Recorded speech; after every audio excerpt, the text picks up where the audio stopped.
ஹல்லேலூயா. ஆண்டவருடைய வல்ல நாமம் மகிமைப்படட்டும். தெய்வ சமூகத்தில் தொடர்ச்சியாக நம்ம அதிகாலை வேளையில் நம்ம ஆண்டவருடைய சமூகத்தில் காத்திருக்கிறோம். எதற்காக அப்படின்னு சொன்னால், அடுத்த வருஷத்தில் தேவன் ஒரு புதிய அத்தியாயத்தை நம்முடைய வாழ்க்கையில் ஏற்படுத்திடணும். அநேக காரியங்களை நம்ம கற்றுக் கொடுக்கணும். ஒருவேளை பல சத்தியத்தை இந்த வருடத்தில் நம்ம கேட்டிருப்போம். ஆவியானவர் பலமாக நம்மளை நிரப்பியிருப்பார். நிறைய காரியத்தை ஆண்டவர் நமக்கு சொல்லி கொடுப்பார். அந்த காரியத்தை எல்லாம் சொல்லி கொடுத்தும் மறுபடியும் நம்ம எப்படித்தான் வாழ்கிறோம் அப்படின்னு சொன்னால், அந்த வசனத்துக்கு நம்மளை அர்ப்பணிக்காமல் கீழ்ப்படியாமல் நம்ம வாழ்கிறோம். அதனால் இந்த வருஷத்தின் முழுமையாக ஆண்டவர் நடத்தி வந்தார். இன்னும் ஒரே ஒரு மாதம்தான் இருக்குது, 1.5 மாதம் இருக்குது. புதிய வருடத்தை நம்ம பார்க்க போகிறோம். ஆண்டவர் அதை விரும்புகிறார். பாருங்களேன், நம்முடைய பிள்ளைகள் சுத்திகரித்து தெய்வ சமூகத்தில் அமர்ந்திருக்கணும், தன்னை திடப்படுத்தி கொள்ளணும் அப்படின்னு சொல்லிட்டு ஆண்டவர் விரும்புறதுனால தான் இப்படிப்பட்ட ஒரு ஆயத்த கூட்டங்களை, காத்திருக்கிற கூட்டங்களை ஆண்டவர் ஏற்படுத்துகிறார். அதில் நம்ம முழுமையாக நம்மளை ஒப்பு கொடுக்கிற போது, நம்மளை சரிப்படுத்தி கொள்ளுகிற போது தான் நம்முடைய வாழ்க்கையில் பல நன்மைகளை நம்ம பார்க்க முடியும். அல்லேலூயா. நம்ம அப்படியே இருக்கிற வண்ணமாகவே நம்ம இருந்துட்டோம் அப்படின்னு சொன்னால், நம்மளை சரிப்படுத்தாமையே, நம்மளை சுத்தப்படுத்தாமையே, நம்மளை நம்ம ஆராய்ந்து பார்க்காமலே இருந்துட்டோம் அப்படின்னா ஆண்டவருடைய ஆசீர்வாதத்தை, பல ஆசீர்வாதத்தை நம்ம என்ன செய்வோம்னா இழந்து போயிடுவோம். அதனால தான் வருஷத்தினுடைய கடைசி சமயங்களில் தெய்வ பாதத்தில் உட்கார்ந்துருந்து நம்மளை சரிப்படுத்தி, இன்னும் நான் எதில் சரியாகல ஆண்டவரே, வாக்குத்தத்தம் என்னுடைய வாழ்க்கையில் நிறைவேறாததுக்கு காரணம் என்ன, வாக்குத்தத்தத்தை ஆண்டவர் ஆமென்றும் ஆமேன் என்று நீங்கள் முத்திரை போட வச்சிருக்கிறீங்க, அதெல்லாம் அப்படியே நிறைவேறும்.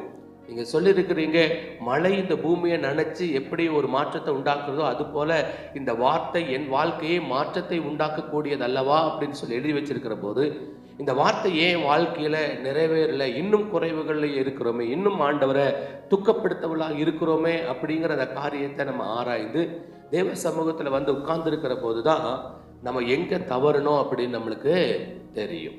அல்லேலூயா. ஆமாம். அதனால் நீங்கள் பாருங்களேன், அதாவது ஒரு சின்ன தூசி இந்த செவுத்து வெள்ளையாக தான் இருக்குது. ஆனால் நம்ம தூரத்திலிருந்து பார்க்குற போது அதில் ஏதாச்சும் அழுக்கு ஏதாவது தெரியுதா, ஏதாவது கரை ஏதாவது தெரியுதா? ஆமாம், இல்லை, தெரியல. நீங்கள் ஆனால் பக்கத்தில் போய் பாருங்களேன், பக்கத்தில் போய் இன்னும் அது கொஞ்சம் நல்லா லைட் அடித்து அதுக்கப்புறம் பார்த்தீங்கன்னா ஏகப்பட்ட டாட்ஸ் இருக்கும் பாருங்களேன், கருப்பு கருப்பா. ஆனால் என்ன செய்யாது, தெரியாது. அப்போ தேவ சமூகத்தில் நம்ம நெருங்கி அவருடைய பாதத்தில் அமர்ந்திருக்கிற போது தான் நம்ம எங்கேயெல்லாம் தவறு செய்தோம், இன்னும் நம்ம எப்படி எதில் சரியாக வேண்டியது இருக்குது, இன்னும் எதை நம்ம கற்றுக்கொள்ள வேண்டியது இருக்குது அப்படிங்கிற நிறைய காரியத்தை ஆண்டவருடைய சமூகத்தில் தான் என்ன செய்வோம், நம்ம கற்றுக்கொள்ள முடியும். கற்றுக்கொள்ள ஆரம்பித்தோம். பரிசுத்த ஆவியானவர் குறித்து நம்ம அதிகமாக அறிந்து கொள்ளணும்னு சொல்லிட்டு நம்ம விருப்பப்பட்டோம். பல காரியங்களை பரிசுத்த ஆவியானவர் ஏதோ சபையில் ஆராதிக்கிறதுக்கு மாத்திரமல்ல, நம்முடைய அன்றாட வாழ்க்கையில நேற்று ஒரு சார்ட்ட பேசிட்டு இருக்கிற போது, அதாவது நம்முடைய வாழ்க்கையை ஜாய்ஃபுல்லாக மாற்றுறதுக்காக, அல்லேலூயா, ரொம்ப மகிழ்ச்சியா என்ஜாய் பண்ணி வாழ்வதற்காக பரிசுத்த ஆவியானவர் கொடுக்கப்பட்டிருக்கிறார். அல்லேலூயா. அதனால திக்கற்றவர்களாம் விடமாட்டேங்கிறார். உன்னை நான் திக்கற்றவளா விடமாட்டேன். வாழ்க்கையை என்ஜாய் பண்ணுவதற்காக பரிசுத்த ஆவியானவர், எங்கேயும் தோற்று போகாததற்காக பரிசுத்த ஆவியானவர், யாரிடத்திலையும் போய் அவமானப்பட்டு தலகுனிவு ஏற்படுத்தி விடக்கூடாது அப்படிங்கிறதுக்காக இந்த பரிசுத்த ஆவியானவர் நமக்கு கொடுத்திருக்கிறார். அப்படிங்கிற பல காரியத்தை நம்ம பார்த்தோம். குடும்பங்களில் தேவை, பிள்ளைகளுடைய வாழ்க்கையில் தேவை, நம்முடைய பிரயாணங்களில் தேவை, நம்மளுக்கு ஞானம், புத்தி, அறிவு நமக்கு வேணும்னா ஆவியானவர் தேவைன்னு பல காரியத்தை நம்ம பார்த்துட்டோம். உயர்வு வேணும்னா பரிசுத்த ஆவியானவர் வேணும். யோசேப்புடைய வாழ்க்கையில உயர்வுக்கு காரணம் என்ன, அவன் பெற்றிருக்கிற தேவ ஆவியானவர், தேவ ஆவி. அப்புறம் அதுக்கப்புறம் பெசலேலுடைய வாழ்க்கையில அதாவது காணப்பட்ட அவருடைய அவ்வளவு பெரிய அனந்த ஞானம், அறிவு, புத்தி கூர்மை, விசேஷித்த காரியங்களை யூகித்து செய்கிற அந்த காரியங்கள், இப்படிப்பட்ட அறிவுகள் எங்க வந்துச்சு, தேவ ஆவியானவர் மூலமா நமக்கு வந்துச்சு. அப்போ இப்படி பல காரியத்தை நம்ம தியானிச்சு கொண்டு வருகிறோம். அதே இதுக்கு மெருகூட்டும் வண்ணமாக 2 நாட்களுக்கும் நமக்கு வல்லமை முகாம் மாட்டிச்சு பாருங்களேன். அல்லேலூயா. ஆமாம், 2 நாட்களும் அந்த வல்லமை முகாம் பரிசுத்த ஆவியானவர் குறித்த பலமான காரியத்தை நமக்கு கற்றுக் கொடுத்து, இன்னும் இருக்கிற எல்லா தடுமாற்றங்களையும் சந்தேகங்களையும் ஆவியானவர் நிறைவேற்றினார். அல்லேலூயா. அது எவ்வளோ பெரிய சந்தோஷம், எவ்வளோ பெரிய ஆச்சரியம். இன்றைக்கு நம்ம ஒரு காரியத்தை நம்ம கவனிக்க போகிறோம். என்னாகும் புஸ்தகத்தை 27வது அதிகாரத்தை எடுத்து வைத்துக் கொள்ளலாம். போன நேற்றைய தினத்தில் நம்மளுக்கு கூடுகை இருந்ததுனால நம்ம செய்யலை. நேற்றைய முந்தானத்து நம்ம காளைப்பை குறித்து நம்ம பார்த்தோம். வேறே ஆவியை உடையவனாய் இருந்த காலேப் அப்படின்னு எழுதப்பட்டு, வேறே ஆவி உள்ளவனாய். அப்ப வேற ஆவி உள்ளவனா இருக்கிறவர் ஏன் ஆண்டவர் அடையாளப்படுத்துகிறார்னு சொன்னா, போனவங்க எத்தனை பேரு? 12 பேர் போறாங்க. 12 பேர் போறாங்க. 12 பேரும் ஒரே தரிசனத்தோடு கூட தான் அந்த கானானுக்கு வேகமாக போகிறாங்க. ஒரே தரிசனத்தோடு கூட போறான்.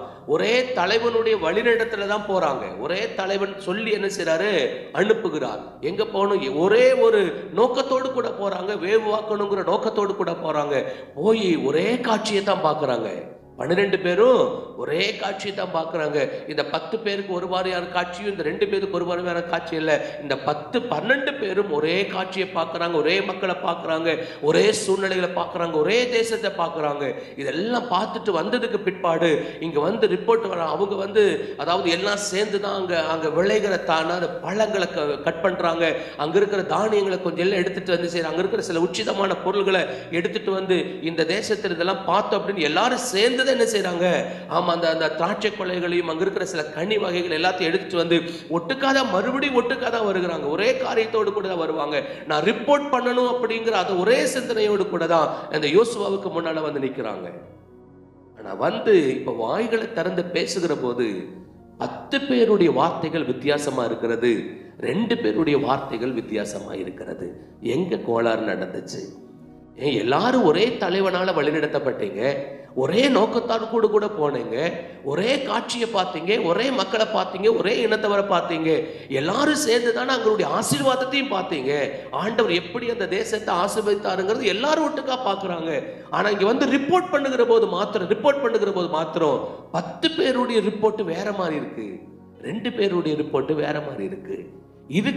இது ஆண்டவர் டெப்ரிசியேட் பண்ணணும் அப்படிங்கிறதுக்காகத்தான் காலேப்பை குறித்து சொன்னாரு, வேற ஆவி உள்ளவனாய் இருந்தான்னு சொல்லிச்சு. அல்லேலூயா. இந்த 12 பேர் போனாங்க. அந்த 10 பேருக்குள்ள வேறொரு ஆவி இருக்கிறது. ஆனா யோசுவாவுக்கும் காலேப்புக்கும் வேற ஒரு ஆவி உள்ளவனா இருக்கிறதுனால என்ன செஞ்சார் அப்படின்னு சொல்லி பார்த்தா, அவன் உடையவனா இருக்கனால அவன் உத்தமன் அப்படின்னு சொல்லிட்டு உத்தமமா ஆண்டவரை பின்பற்றினா அவன் சந்ததி இந்த தேசத்தை என்ன செய்யும்? சுதந்திரிக்கும் அப்படிங்கிற ஒரு பெரிய வாக்கு தத்தத்தை பெற்றுக்கொண்டான். ஆவியானவர் எதற்காக நமக்கு தேவை அப்படின்னா, ஆண்டவர் பார்க்கிற மாதிரி நம்ம பார்க்கிறதற்கு ஆவியானவர் தேவை. நம்முடைய பிரச்சனைகளை, நம்முடைய போராட்டங்களை, நமக்கு விரோதமாக எழும்புகிற சூழ்ச்சிகளை இதெல்லாம் நம்ம கண்கொண்டு பார்த்தோம் அப்படின்னு சொன்னா அதெல்லாம் நமக்கு பெருசா தான் தெரியும். சவுல் ராஜா கோலியாத்துக்கு முன்னால படை வீரர்கள் எல்லாம் நிப்பாட்டி வச்சுட்டு அந்த சவுல் ராஜாவும் சவுலோடு கூட இருக்கிற படைத்தலைவர் எல்லாருமே இப்படிதான் பார்த்தாங்க அப்படின்னு சொன்னா அவங்களுடைய மாம்சீக கண்கள்ல கோலியாத்தை பார்த்தாங்க. மாம்சீக கண்கள்ல. அதனாலதான் அவருடைய உயரத்தையும் அவருடைய அகலத்தையும் அவருடைய பலனையும் அவர் வச்சிருக்கிற ஆயுதங்களையும் அவர் தரித்திருக்கிற அதாவது கவசங்களையும் இதெல்லாம் பார்த்து ஒன்னொன்னா பார்த்து பயந்தாங்க. ஆனா தாவீது வந்தார். தாவீது வீரர் ஒரு யுத்த பயிற்சி இல்லை, ஒரு இராணுவ வீரன் இல்லை, அப்படி ஒண்ணுமே இல்லாத ஒரு ஆட்டு மேய்க்கிற ஒரு நபரா உள்ள வந்து, அதுவும் சின்ன பையனா வந்து எந்த விதத்திலையும் வந்து ராஜாவாவதற்கோ அல்லது இராணுவத்தில் சேர்வதற்கு அன்ஃபிட்டா இருந்த அந்த தாவீது வந்து, ஆனா பார்க்கிற பார்வை மற்றும் அந்த கோலியத்தை பார்க்கிற போது இவருடைய பார்வை வித்தியாசமா இருக்கிறது. பார்க்கிற போது இவருக்கு வந்து அந்த கோலியாத்தை குறித்து பயம் அல்ல, அவன் வச்சிருக்கிற ஈட்டியை வச்சு பயம் அல்ல, அவன் கவச உடைகளை பார்த்து பயம் அல்ல, அவன் உயரத்தை பார்த்து அவனுடைய கோத்திரத்தை பார்த்து எந்த விதத்திலையும் பயமே கிடையாது. இவன் என்ன செய்யறாரு அப்படின்னா, ஏன் இவனுக்கு போய் பயன்பட்டு இருக்கிறீங்க? அவன் வார்த்தையெல்லாம் கவனிச்சிங்களா? இவனுக்கு ஏன் போய் பயப்பட்டு இருக்கிறீங்க? இஸ்ரவேல் சேனைகளை வந்து நிந்திக்கிறானே, இவனை வந்து அழிச்சிட்டு இஸ்ரவேலுக்கு ஒரு ஜெயத்தை கொண்டு வரக்கு யாருமே இல்லையான்னு சொல்லிட்டு ஒரு கேஷுவலா பேசுறார், சாதாரண பேசுறார் அவர். ஏன்னா வேற ஆவியை பெற்ற தாவீது. அல்லேலூயா. அதனால அவ்வளவு பெரிய தாவீதை அதாவது ராணுவமே கொண்டாடுதுங்க, ராணுவமே நடுங்குது. ஆனா அபிஷேகம் பண்ணப்பட்ட ஒரு சாதாரண ஒரு மனிதன் பார்க்கிறாரு, நாய் அப்படிங்கிறார். அல்லேலூயா. ஒரு நாயை போல் அடிச்சலாம் அப்படிங்கிறார். அவன் சொல்றான், நீ வா, நீ என்ன தடியோடு வர்றதுக்கு நான் நாயா அப்படிங்கிறான். நான் உன் தலையை வாங்கி என்ன செய்ய போறேன்? வனாந்தரத்து ஜனங்களுக்கு ஆகாயத்து பறவைகளுக்கெல்லாம் கொடுக்குறேன் அப்படி. அவன் சொல்ற, இல்லை நான் உன்னுடைய தலையை வாங்கி என்ன செய்ய போறேன்? இன்னைக்கு ஆகாய பறவைகளுக்கு நான் என்ன செய்வேன்? விருந்து கொடுக்க போறேன் அப்படிங்கிறார். ஆனா கையில் என்ன இல்லை? பட்டயமே இல்லை. அப்ப ஆவியானவர் இருந்துச்சு அப்படின்னா நம்முடைய பார்வைகள் மாறும். அப்ப ஆவியானவர் இல்லாதனாலதான் நம்முடைய சின்ன பிரச்சனைகள் எல்லாம் பெருசா பார்க்கிறோம். ஒரு சின்ன சோர்வு வந்தாலும் அவ்வளவுதான் முடிஞ்சது, இனிமேல் எழும்ப முடியாதுங்கிற மாதிரி நம்ம பார்க்கிறோம். ஆனா தேவ ஆவியானவரை பெற்ற தேவ ஆவியானவருக்குள்ள நம்ம இருக்கிற போது, அதுதான் சொன்னேன், எப்படி மேல உயரமான ஒரு மலை உச்சியில போய் கீழே பார்த்தா எல்லாம் சின்ன சின்னதா தெரியுமோ, அதே போல பரிசுத்த ஆவியானவருக்குள்ள இருந்து நம்முடைய பிரச்சனைகளை, சூழ்நிலைகளை, இவைகளெல்லாம் பார்த்தா எப்படித்தான் தெரியும்? சின்ன சின்னதா தெரியும், சின்ன சின்னதா தெரியும். அப்ப இதற்கும் என்ன யாருதான் வேணும்? என் பிரச்சனையை சின்னதா பார்க்கறதுக்கு யாருதான் வேணும்? பரிசுத்த ஆவியானவர் தான் வேணும். அவர் உள்ள இருந்தாதான் நம்மளை ஊக்குவிப்பார். இதெல்லாம் கவலைப்பட, இதெல்லாம் ஒரு பெரிய மேட்டரே கிடையாது, நான் உள்ள இருக்கிறேன்ல, இதுல இருந்து உனக்கு ஒரு பெரிய ஜெயத்தை கொடுக்குறேன்னு சொல்லி பாசிட்டிவா நம்மளை என்ன செய்வார்? மோட்டிவேட் பண்ணுவார். பாசிட்டிவா மோட்டிவேட் பண்ணுவார். கடன் எவ்வளவு பெரிய காரியமாகட்டும், வியாதி எவ்வளவு முத்திப்பானதாக இருக்கட்டும், சூழ்நிலை எவ்வளவு தாறுமாறாக இருக்கட்டும், ஆனா உள்ள இருந்து பாசிட்டிவான காரியத்தை ஆவியானவர் சொல்லுவார். கவலைப்படாத, எழுந்துரு, ஒண்ணு விடாத, படுத்துறாத, உட்கார்ந்துராத, எந்திரிச்சு பேலன்ஸ் சொல்லிட்டு என்ன செய்வாரு? ஊக்குவிச்சுட்டே இருப்பார். இந்த ஆவி இல்லை அப்படின்னு சொன்னா, இந்த ஆவி இல்லாதவர்கள் தான் ஒரு சின்ன பிரச்சனைகளுக்கும் ஐயோ என்ன செய்வேன், நான் இருக்கிறது வேஸ்ட், எல்லாம் அவிசுவாசமாகவே பேசுகிற அப்படிப்பட்ட காரியங்கள் எதுன்னா இந்த பரிசுத்த ஆவியானவர் இல்லாதவர்கள். அதனால இதை நம்ம ரொம்ப அதிகமா அதான் சொல்றேன், நம்முடைய வாழ்க்கையை என்ஜாய் பண்ணி வாழ்வதற்கு, ஒரு வெற்றியுள்ள ஒரு வாழ்க்கை வாழ்வதற்கு பரிசுத்த ஆவியானவர் நமக்கு தேவை. இன்றைக்கு இந்த ஆவியானவர் நமக்கு எதுக்கு உதவி செய்கிறார் அப்படின்னு சொல்லிட்டு யோசுவாவின் இந்த எண்ணாகமம் 27வது அதிகாரத்துல 18வது வசனத்தை வாசிக்கலாம். 18வது வசனம். கர்த்தர் மோசேயை நோக்கி, ஆவியை பெற்றிருக்கிற புருஷனாகிய யோசுவா என்னும் நூனின் குமாரனை நீ தெரிந்து கொண்டு அவன் மேல் உன் கையை வைத்து. போதும். அங்க சொல்லப்பட்டிருக்கிற காரியத்தை நம்ம பார்க்கிற போது, மோசேயுக்கு பிற்பாடு அந்த ஊழியத்தை, அந்த ஜனங்களை நடத்துகிற ஒரு தலைமை பதவி, தலைமை பொறுப்பு அடுத்த நபருக்கு டிரான்ஸ்பர் ஆகணும். ஏன்னா இவர் மோசே கொஞ்ச நாள்ல என்ன செய்யறாருன்னா மரிக்க போகிறார். கொஞ்ச நாள்ல மரிக்க போகிறார். இவர் மரிக்க போகிற போது என்ன நடக்குது அப்படின்னா, மோசே ஆண்டவர்கிட்ட ஒரு விண்ணப்பம் வைக்கிற, ஆண்டவரே இந்த ஜனங்களை அதாவது வழிநடத்துவதற்கு, இந்த ஜனங்களுக்காக உம்மிடத்துல போக்குவரவா இருப்பதற்கு நீங்க ஒரு தலைவனை நீங்க ஏற்படுத்தின ஆண்டவர். ஏன்னா அதுக்கு முன்னாலதான் யோசேப்பினுடைய வம்சத்தில், அதாவது மனாசையினுடைய கோத்திரத்தில் இருக்கிற ஒரு 5 சகோதரிகள் வருவாங்க. அவங்க மோசேட்ட முறையிடுவாங்க. ஏன்னா மோசே இதுக்கு முன்னால பார்த்தீங்கன்னா எல்லாத்தையும் ஜனங்களுக்கு கற்றுக் கொடுத்துட்டாங்க. எப்படி இருக்கணும், என்ன காரியங்கள் இருக்கணுங்கிற காரியத்தை சொல்லிட்டு யோசுவாவிட்ட ஆண்டவர், அதாவது மோசே சொல்றாரு, இந்தந்த கோத்திரங்களுக்கு இந்தந்த பகுதியெல்லாம் பிரிச்சு கொடுத்துருங்க அப்படிங்கிற மாதிரி காரியத்தை எல்லாம் சொல்லி இவருடைய ஓட்டத்தை, இவருடைய ஊழியத்தை நிறைவு செய்கிற நேரம் வந்துருச்சு. நிறைவு செய்கிற வந்திருக்கிற போது அந்த 5 சகோதரிகள், மனசுடைய கோத்திரத்தில் இருக்கிற அந்த 5 சகோதரிகள் வர்றாங்க. சொல்றாங்க, எங்ககிட்ட என்ன இல்லை, ஆண்கள் இல்லை, அதனால எங்களுடைய கோத்திரங்கள் அற்று போகாதபடிக்கு எங்களுக்கு சுதந்திரம் நீங்க கொடுக்கணும், எங்க சகோதரர்களுக்குள்ள எங்களுக்கு சுதந்திரம் கொடுக்கணும் அப்படின்னு சொல்லிட்டு ஒரு விண்ணப்பத்தை அந்த மோசே இடத்துல வைக்கிற போது அப்பதான் தெரியுது, எல்லாத்தையும் என்ன செய்யல, ஜனங்களுக்கு சொல்லி கொடுக்கல. இவங்களுக்கு அதாவது எல்லாவற்றையும் நம்ம சிறப்பு நிறைவா செய்யல. இன்னும் இந்த ஜனங்களை நடத்துவதற்கு உண்டான காரியங்கள் இருக்குது. ஆண்டவர்கிட்ட உடனே மோசே என்ன செய்யறாரு, அந்த காரியத்தை உடனே இவர் என்ன செய்யல, டீல் பண்ணல. சார் ரைட், ஓகே, அப்ப அவங்க கேட்கறது நியாயம் தானே, இவங்களுக்கு கோத்திரங்களை ஒரு பகுதியை பிரிச்சு கொடுக்கணும் அப்படின்னு சொல்லிட்டு உடனே இவர் என்ன செய்யல அப்படின்னா முடிவெடுக்கல. உடனே எங்க போனாரு, ஆண்டவர் சமூகத்தை போனார். ஆண்டவர் சமூகத்தில் போகிற போது இவருடைய ஹிருதயம் என்னன்னா, ஏன் இந்த யோசுவாவை எழுப்ப சொல்லி ஆண்டவருக்கு தெரியாது யோசுவாவை எழுப்பணும்னு சொல்லிட்டு, ஆனா இவன் மோசேயினுடைய இருதயம் ஏன் இன்னொரு தலைவன் வேணும்னு சொல்லி கேட்கிறார் அப்படின்னு சொன்னா, ஐயோ நான் எல்லாத்தையும் சொல்லிட்டேன்னு நினைச்சேன் இந்த ஜனங்க கிட்ட. இனி எந்த விதமான பிரச்சனையில போய் அந்த கானான சுதந்திரிக்கிறதா இவங்களுடைய வேலை அப்படின்னு சொல்லி நினைச்சிருந்தேன். ஆனா பிரிச்சு கொடுக்கிற போது என்னென்ன பிரச்சனைகள் எல்லாம் வருது பாரு. அப்ப இந்த சகோதரிகள் வர்றாங்க, இதை குறித்து ஆண்டவர் என்கிட்ட ஒண்ணுமே சொல்லலையே அப்படின்னு சொல்லிட்டு என்ன செய்யறாருன்னா உடனே ஆண்டவர்கிட்ட போறாரு. ஆண்டவர் கேட்கிற, அவங்க கேட்கறது நியாயம் தப்பா, அதனால அவங்களுக்கு என்ன செய்ய, ஒரு காரியத்தை ஒரு ஏரியாவை பிரிச்சு கொடுத்துருன்னு சொல்லிட்டு அதுக்கப்புறமும் அதுக்கு ஒரு பிரமாணத்தை போடுறாரு. இப்படி ஆண் வாரிசு இல்லாததுனால என்ன செய்யணும், அவங்களுக்கு அவங்க பிள்ளைகளுக்கு கொடுக்கணும், பிள்ளைகள் இல்லை அப்படின்னா அவங்க உறவினர்களுக்கு கொடுக்கணும்னு சொல்லிட்டு ஒரு பெரிய பிரமாணத்தை எழுதி அவங்க மோசேயிட்ட ஆண்டவர் கொடுக்கிறார். இதை பார்க்கிற போதுதான் மோசேக்கு ஒரு இருதயம் வருது, இப்படி இனிமேல் இவங்களை நடத்தி இவங்களை பிரிச்சு கொடுக்கிற போது இன்னும் நிறைய பிரச்சனைகள் வருவதற்குண்டான வாய்ப்புகள் உண்டு. அல்லேலூயா.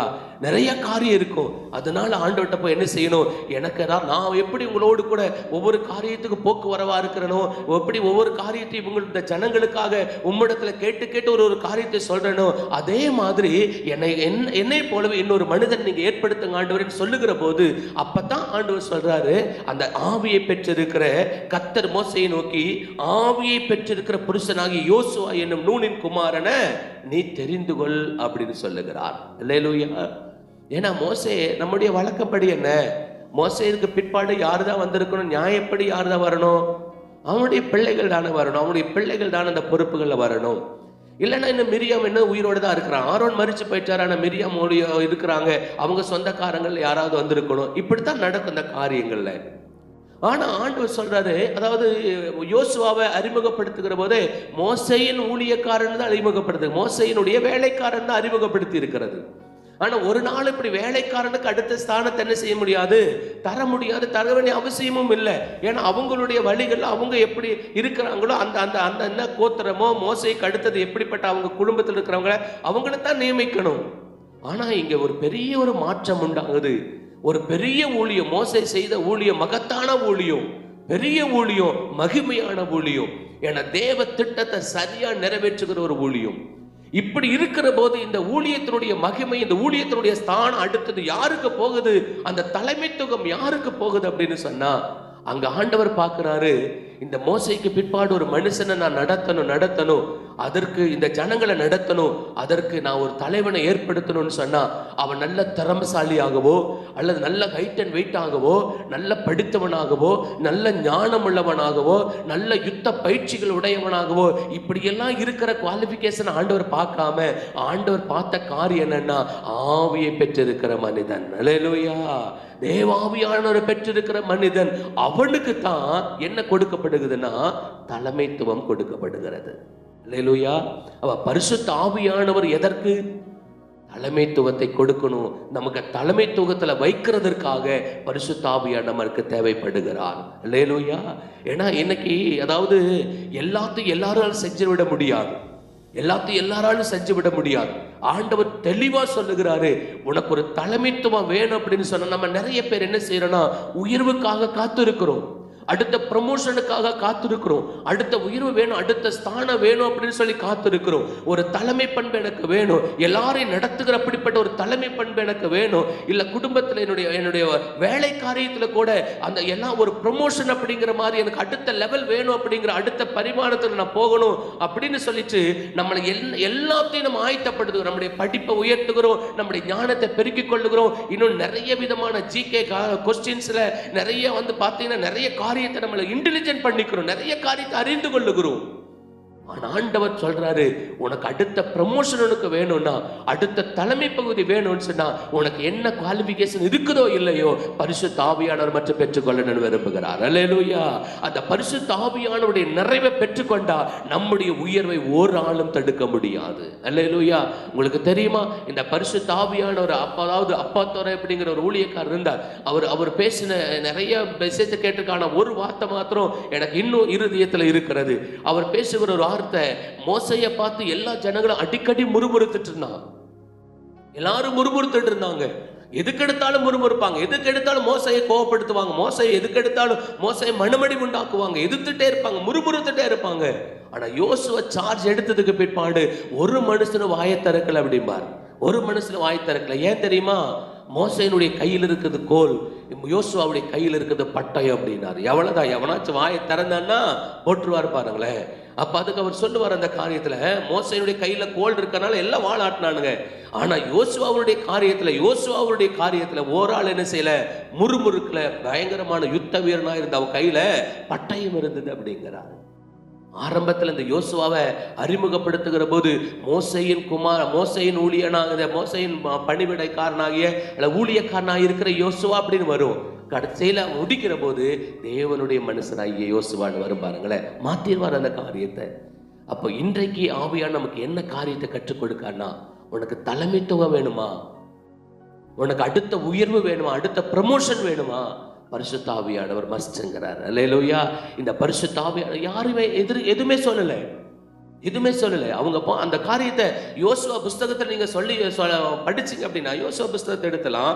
யோசுவா புஸ்தகம் 1வது அதிகாரத்துல அங்க சொல்லப்பட்டிருக்கிற அந்த வசனத்தை, அந்த காரியத்தை என்ன செய்ய அங்க சொல்லப்பட்டிருக்குது அப்படின்னு பாத்தீங்கன்னா, யோசுவா 1வது அதிகாரத்துல அவங்க சொல்லுவாங்க இல்லையா, அதாவது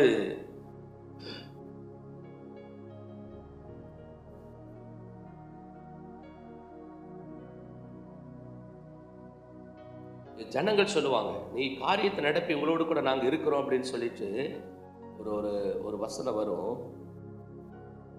1:16. அப்பொழுது அவர்கள் யோசுவாவுக்கு பிரதியுத்தரமாக நீர் எங்களுக்கு கட்டளையிடுகிறது எல்லாம் செய்வோம். நீர் எங்களை அனுப்பும் இடமெங்கும் போவோம். நாங்கள் மோசேக்கு செவி கொடுத்தது போல உமக்கும் செவி கொடுப்போம். உம்முடைய தேவனாகிய கர்த்தர் மாத்திரம் மோசேயோடு இருந்தது போல உம்மோடும் இருப்பாராக. அல்லேலூயா.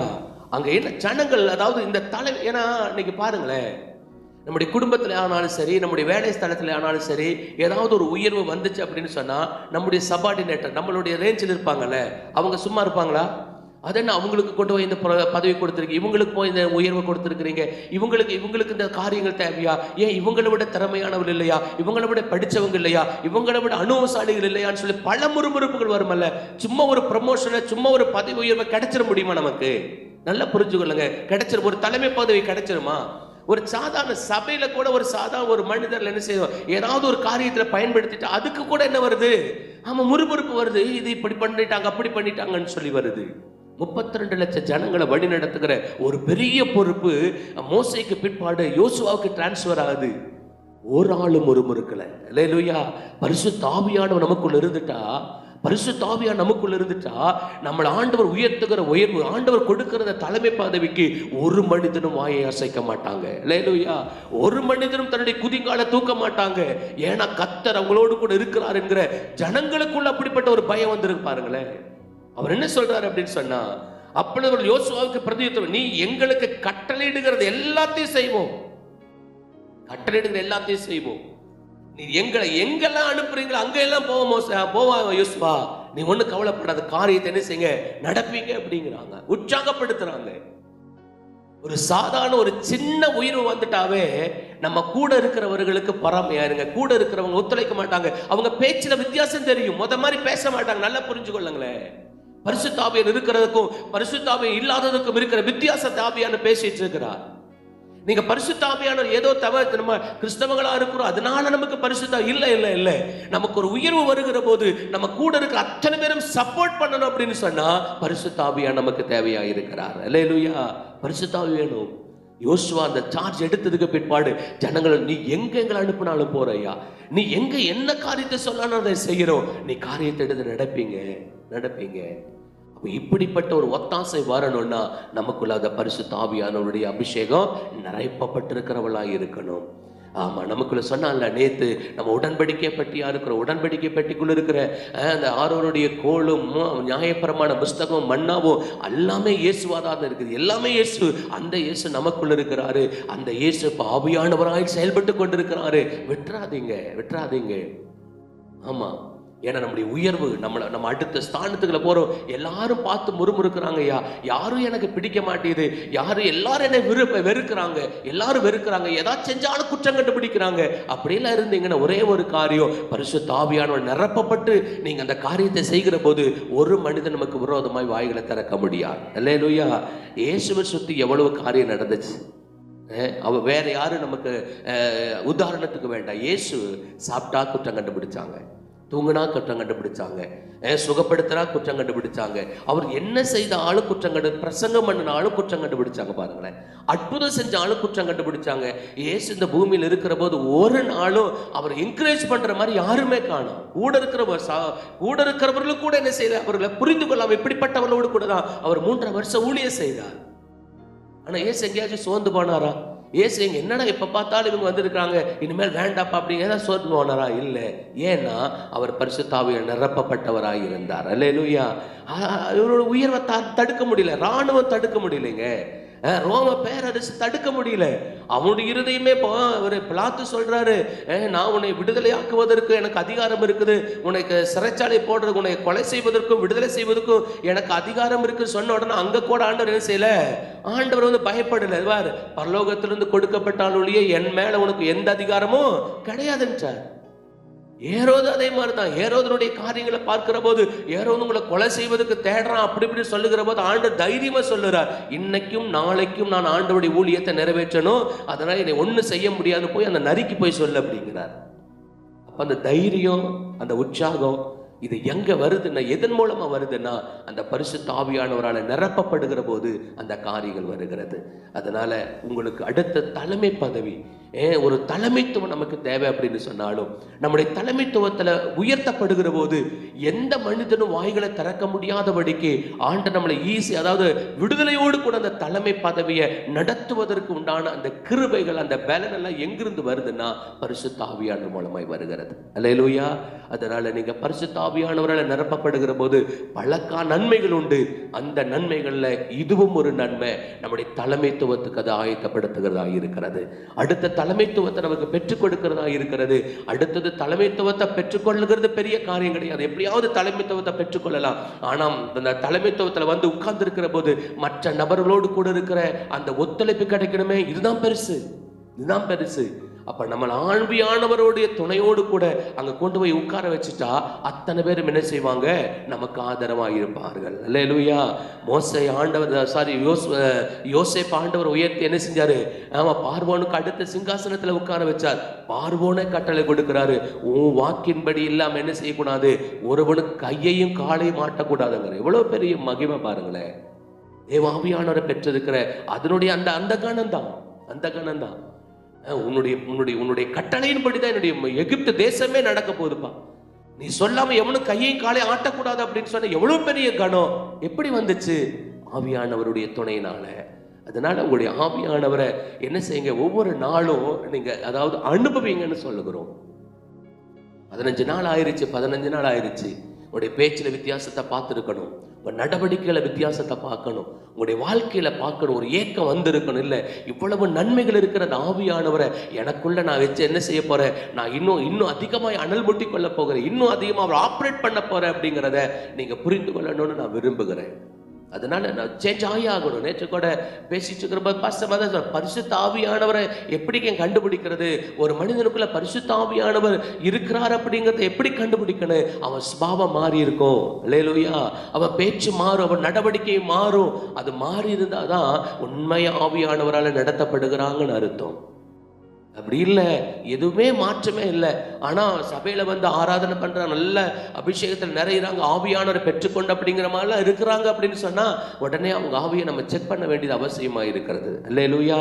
இல்லைன்னா ஒருவேளை சபைகளுக்குள்ள ஏன்னா ஆண்டவர் ஒருவேளை மன்னித்து பல காரியத்தில் இருப்பாங்க, ஆவியானவர் தனக்குள் இருக்கிறார் அப்படிங்கிறத சிந்தை இல்லாதபடிக்கு உலகத்தில் வாழ்ந்து கொண்டிருப்பாங்க. ஆனால் மறுபடியும் ஆலயத்துக்குள்ள வருகிற போது இன்னொரு வாய்ப்பை கொடுக்கிறார் ஆண்டவர். Thank you lord. ஆமென். அல்லேலூயா. ஒரு வாய்ப்பை கொடுக்கிறார். இங்க ஆராதிக்கிறீங்களே, ஆராதிச்சுட்டு இருக்கிற ஆவியானவரை நிரப்பப்படுறீங்களே, ஆவியானவரை நிரப்பப்படுகிற போது அந்நிய பாஷைகளை கொடுக்கிற, புதிய புதிய அனுபவங்களை கொடுக்கிறார். மறுபடியும் உங்களை பலமாய் ஆண்டவர் நிரப்புகிறார். அல்லேலூயா. எதுக்காக தெரியுமா? நீங்க நல்லா கரெக்டா இருக்கிறீங்க அப்படிங்கிறதுக்காக அல்ல, மறுபடியும் ஒரு வாய்ப்பு சரியாயிருங்கிறதுக்காக அனுப்புகிறார். அல்லேலூயா. சரியாயிருங்கிறதுக்காக நிரப்புகிறார். அப்ப அந்த உணர்வை வச்சாவது என்ன செய்வாங்க, மறுபடியும் இவங்க மாறுவாங்க. கிருபை அப்படிங்கிறதுல திரளான மன்னிப்புன்னு சொல்றோம்ல. அப்ப அந்த திரளான மன்னிப்பு எங்க வெளிப்படுது அப்படின்னு சொன்னா, நம்ம பாருங்க, நம்ம ஆலயத்துக்குள்ள வருவோம். போன வாரத்துல ஆண்டவருக்கு பிரியம் இல்லாதது எந்த ஒரு காரியத்தையும் ஆண்டவருக்கு பிரியம் இல்லாத செஞ்சிருக்க மாட்டோம். இன்னும் ஆண்டரை வேதனைப்படுத்தி தான் இருப்போம். ஆனாலும் தெய்வ சமூகத்தில் வருகிற போது, நம்ம அவருடைய விரும்புகிற போது, ஆண்டவரே என்னை நிரப்புங்க, ஆண்டவரே என்னை கழுவுங்க ஆண்டவரேன்னு சொல்லுகிற போது, மறுபடியும் நம்முடைய காரியங்கள் எல்லாம் கழுவி என்ன செய்யறாரு, நம்மளை மறுபடியும் அபிஷேகம் பண்ணுகிறார், மறுபடியும் நம்மளை நிரப்புகிறார், மறுபடியும் உற்சாகப்படுத்துகிறார். எதுக்காக? நீ முன்பு வந்த அந்த பாவ வாழ்க்கைக்கல்ல, இனியாவது என்ன செய்ய போய் நீ மகிமையா வாழப்ப, எனக்கு சாட்சியா வாழு, இன்னொன்னுடைய மாம்சீக வெளிப்படாதபடிக்கு உன் ஆவியில நீ நடத்த அப்படின்னு சொல்லி அதுக்காகத்தான் மறுபடியும் ஒரு வாய்ப்பை கொடுக்கிறார். ஆனா நம்ம என்ன செய்யறோம்?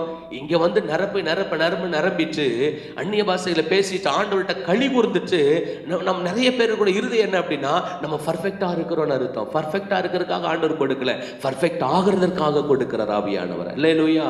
பர்ஃபெக்ட் ஆயிருக்கு, இன்னும் சரிப்படுத்திடு அப்படிங்கிறதுக்காக கொடுக்கிறார்.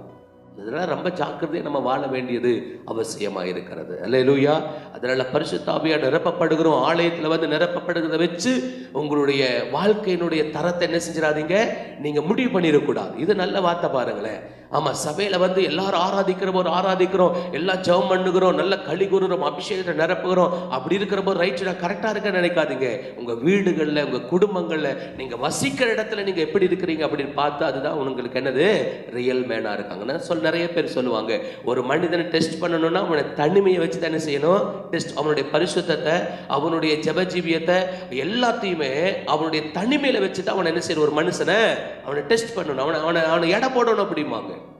ஏன்னா தனிமையில ஒரு மனுஷன் ஜெயிச்சுட்டான் அப்படின்னா அவன் எல்லாத்துலயும் ஜெயிச்சிருவான் பாருங்களேன். ஏன்னா முன்னால பல பேருக்கு முன்னால் நல்ல பிரசங்கம் பண்ணலாம், நல்லா ஆராதிக்கலாம், நல்லா ஜெபிக்கலாம், எல்லாமே இருக்கும். ஆனா அந்த ஜெபஜீபியம் இருக்காது, அந்த பரிசுத்தம் இருக்காது, அந்த பாவங்களை செஞ்சுட்டு. ஏன்னா அந்த பாவம் யாருக்கு என்ன செய்யாது, வெளியே தெரியாது. அப்போ ஒரு மனிதன் தனிமையில் இருக்கிற போது அந்த மனிதனை கண்டுகொள்ள முடியும். அதனால பரிசுத்த ஆவியான நம்ம பெற்றுக்கொண்டோம் அப்படின்னு சொன்னா, பரிசுத்த ஆவியை பெற்றுக்கொண்டோம்னா நம்முடைய சுபாவங்கள் மாறும், நம்முடைய பேச்சு மாறும், நம்முடைய அதாவது வாழ்க்கையினுடைய நடைமுறைகளே மாறி இருப்பாருங்களேன். தேவரகமான ஒரு வாழ்க்கை நம்ம வாழ முடியும். அல்லேலூயா. அதனால உங்களுக்கு ஒரு தலைமை பண்பு வேணும், அடுத்த உயர்வு வேணும், அடுத்து இல்லைன்னா ஒரு ஊழிய அழைப்பு வேணும். இதெல்லாம் எதன் அடிப்படையில் தான் இருக்குது அப்படின்னு சொன்னா, பரிசுத்த ஆவியானவருடைய அடிப்படை. எந்த அளவுக்கு நீங்க ஆவியானவரால நிரப்பப்பட்டு அவரை நீங்க உங்களுக்குள்ள நீங்க செயல்படுத்துறீங்களோ, எழுப்பி விடுகிறீங்களோ, அந்த அளவுக்கு நீங்க அடுத்தடுத்த பரிமாணத்துக்குள்ள நீங்க போயிட்டே இருப்பீங்க. அதை தடை செய்வதற்கு ஒருவராலும் முடியாது. அல்லேலூயா. எல்லாரும் சப்போர்ட் பண்ணி தான் வாங்க. அப்படிப்பட்ட கிருபை இந்த பரிசுத்த ஆவியின் மூலமா நம்ம பெற்றுக்கொள்ள முடியும். அப்படியே கண்களை மூடி நம்ம ஜெபிக்கலாம்.